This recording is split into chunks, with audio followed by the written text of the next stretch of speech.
Today we live in the Anthropocene era, the age of humans, which is the period when human impact on the planet is the greatest. Exactly when this new geological epoch began is disputed, but there is no doubt that life itself is now threatened by a sixth great extinction, which includes humankind itself.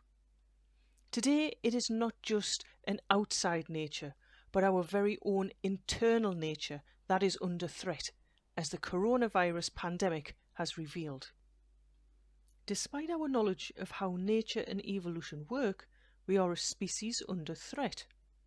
We can envisage a future where the conditions for human beings to live in towns and cities as developed social animals will be destroyed. Agriculture is beleaguered by climate chaos in every country. It is not only indigenous peoples living in the last remaining wildernesses, or coastal peoples, or small island peoples who are affected by climate chaos, as recent extreme climate events show. Governments in developing countries argue that the West cleared forests, mined resources, and emitted greenhouse gases for centuries, and so it is unfair to expect other countries to do differently. The Indonesian government has been particularly vociferous on this subject, arguing that the West has no right to deprive people of the global South the same kind of unfettered development they previously enjoyed. This argument has the appearance of truth, but of course it is a lie, because the people who benefit from this model of development are the rich and the corporations. Clearing people off land that they have lived on, farmed, and used as pasture or productive wilderness from time immemorial is not development, it is retrograde.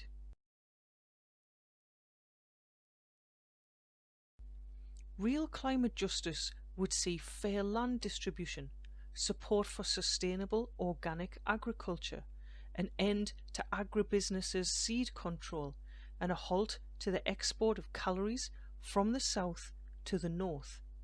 Instead, it would be forest stewardship and the nurture of remaining wilderness. But this is not their so-called development model. In the case of Indonesia, it means vast monoculture palm oil plantations and other kinds of capitalist enterprises. What are we to do to end this global recklessness and inequality?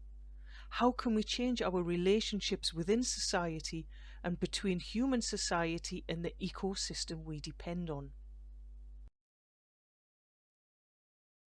Net zero started out as a sound scientific concept, but its adoption by states and corporations has distorted it beyond recognition. Their commitments are meaningless, as we saw in the last session. But as a paper in Nature Climate Change explains, our goal should be real net zero.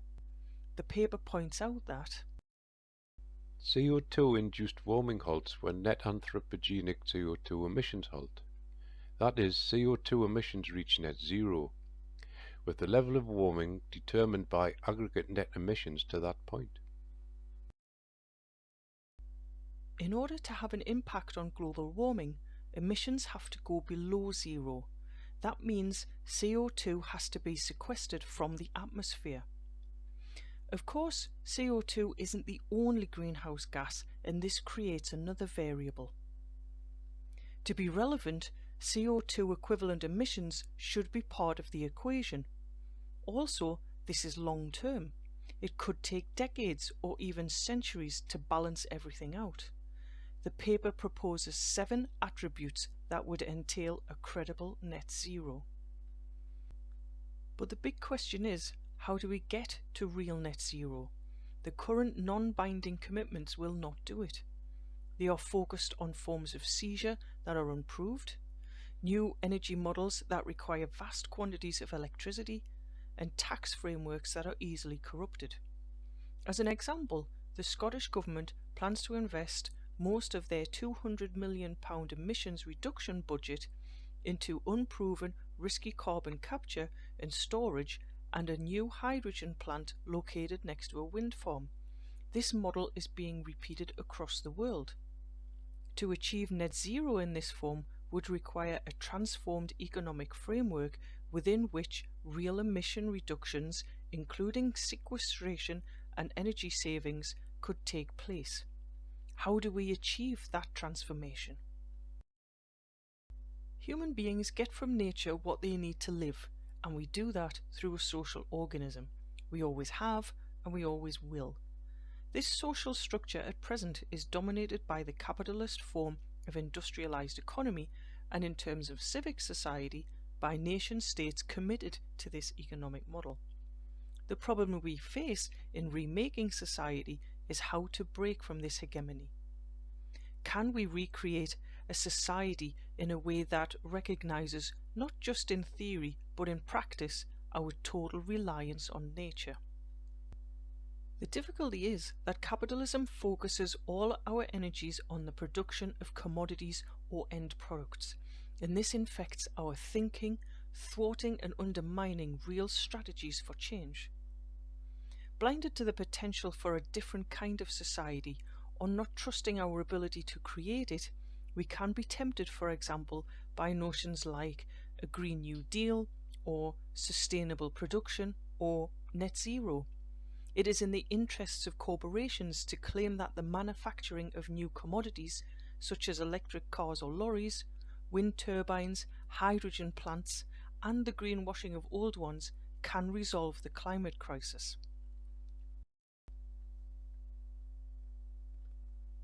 However, states and corporations hankering for business as usual are also stymied in the light of the impact of tipping points, as we saw in the last session. Commodity production and its energy requirements now face growing continuous disruption because of extreme weather events, pandemic, and social disruption. This is already happening in agriculture. The spectacle of a huge Amazon warehouse in the state of Colorado wiped out by unprecedented tornadoes symbolizes the future. But there are huge cracks already in this hegemony, with millions of people, especially young people, demanding change. It's time to extend this landscape of resistance to break the stranglehold that holds us back from thinking about or creatively imagining an entirely different kind of social organism. We need structures that renew and regulate our relationship with nature, and a movement with strategies to bring this about.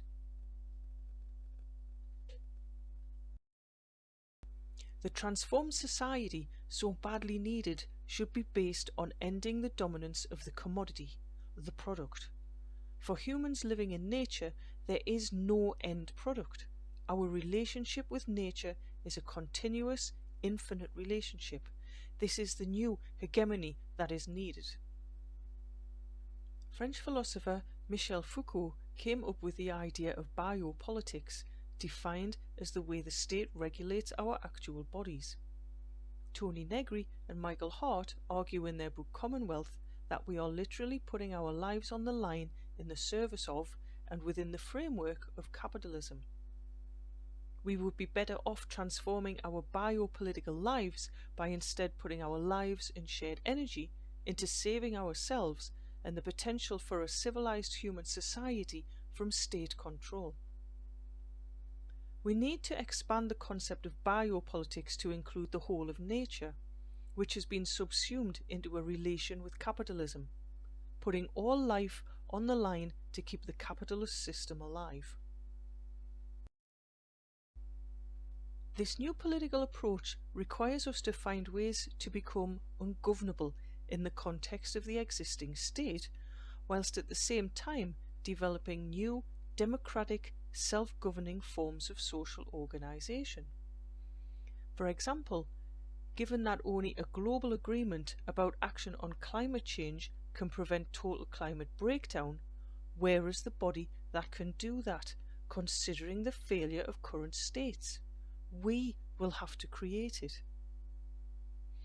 Instead of continuously reproducing the subjectivities or biopolitics that capitalism requires, we can develop an understanding of ourselves as a new kind of natural being. The new human subject can understand herself as a property of nature rather than nature as property. Through us, nature thinks and acts, and nature has a history and a future, and it is this future we need to continuously co-create. Just as the seeds of a new and brutal authoritarian form of illiberal capitalism are contained in growing climate chaos, so also are the seeds of a transformed social organism. Over centuries, even as humans under capitalist rule, we have also produced and reproduced the opposite: democracy, the rule of law, and cooperatives that have created vast new commons, such as the internet.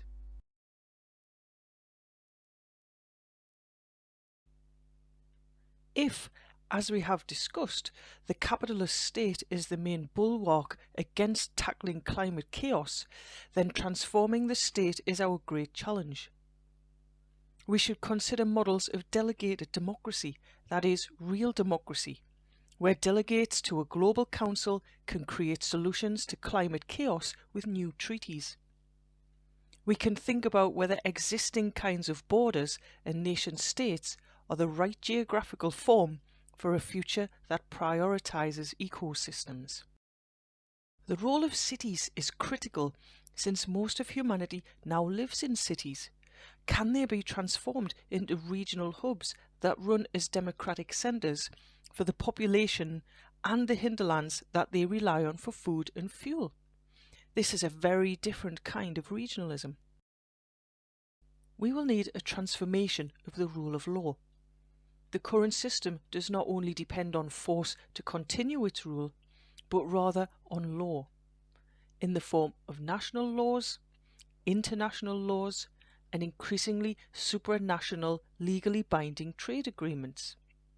There is no reason why the concept of binding trade agreements can't be transformed to put the conservation of the ecosystem first before free market requirements.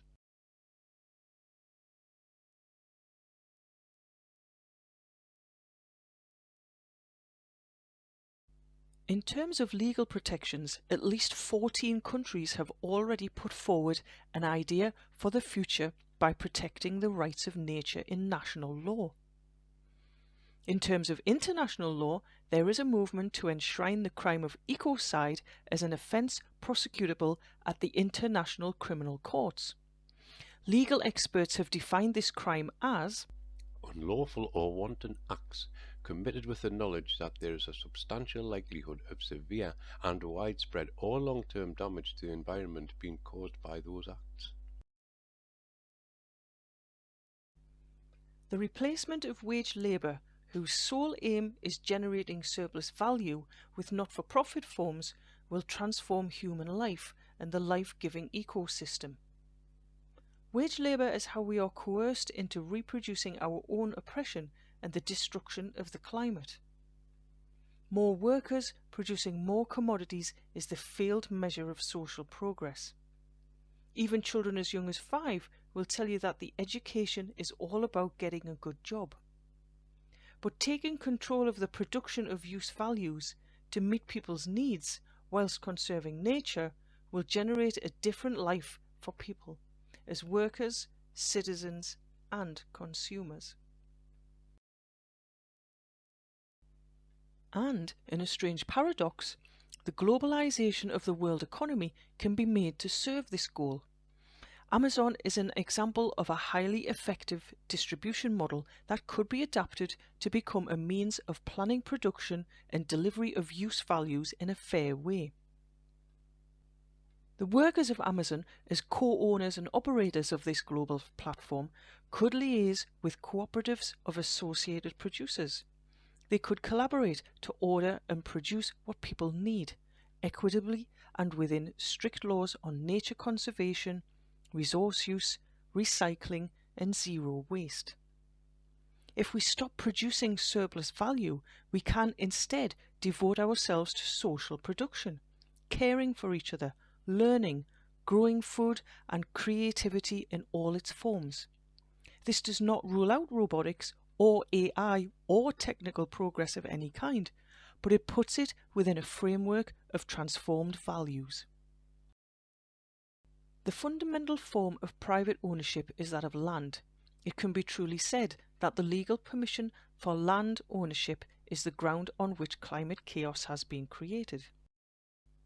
Of course, the first great estates grew out of feudal brutality and robber barons, but the enclosures of the agricultural and industrial revolutions of the 17th and 18th century and the imperialist transformation of conquered lands and people into private property remain the ownership model today. The history of Britain is a history of struggles against enclosure. This takes different forms in different countries, but putting it simply, we need to outlaw private land ownership and replace it with socially agreed land use contracts and a generous framework for tenancies and leases. Enclosure and private property in land and other infrastructure is possible because it is enshrined in law and protected by state power, ultimately by force. But it is not difficult to imagine a framework of law and constitution that outlaws enclosure and instead supports commons and cooperatives.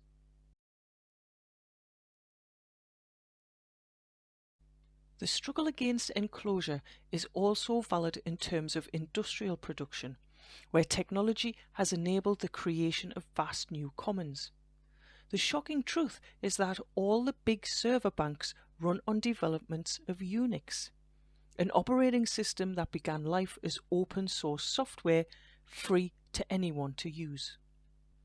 The commons of the internet have given rise to a new attempt at enclosure, as the giant social media corporations profit from platforms that sit on top of what is essentially a collectively owned infrastructure. The big server companies and microchip manufacturers are all making their profits based on public funded commons originally pioneered in universities. Even more sinister is the enclosure and thieving of our minds, souls, and the most personal relations by data mining tech giants. At the end of this course, we will be looking at the kinds of movement needed to bring about these changes. But we can say that the very fact that states have been obliged to come together to try to resolve climate chaos and conserve nature shows massive gaps in the rule of market forces. It is through these growing gaps, and in alliance with any number of producers, distributors, scientists and technologists, that the mass of humanity can build a movement to put an end to the mockery of business as usual and switch the points, putting us on an entirely different track to the future.